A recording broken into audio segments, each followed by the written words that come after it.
یا بنی آدم خذوا زینتکم عند کل مسجد، یا بنی آدم خذوا زینتکم عند کل مسجد، اے اولاد آدم، اے بنی آدم، مسجدوں کو آتے ہوئے اسباب زینت اختیار کرو۔ زینت سے مراد کیا ہے؟ مفسرین لکھتے ہیں مسجد کو جاتے ہوئے پاک صاف کپڑے پہن کے جانا چاہیے، خوشبو لگا کے جانا چاہیے، مسجد کو ہرگز اس حال میں نہیں جانا چاہیے ہاں نائٹ ڈریس ہے اور اسی میں آ گئے فجر کی نماز کے لیے، ایسا نہیں ہونا چاہیے۔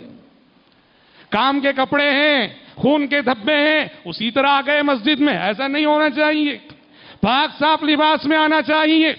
پسینے کی بو آ رہی ہے ہمارے بدن سے، اسی طرح آ گئے مسجد میں، ایسا نہیں آنا چاہیے۔ پیارے نبی نے فرمایا کچی پیاز کھا کے مسجد نہ آؤ، کچا لہسن کھا کے مسجد نہ آؤ، فَإِنَّ الْمَلَائِكَةَ تَتَأَذَّى مِمَّا يَتَأَذَّى مِنْهُ الْإِنسِ، جن باتوں سے انسانوں کو تکلیف ہوتی ہے ان باتوں سے اللہ کے فرشتوں کو بھی تکلیف ہوتی ہے۔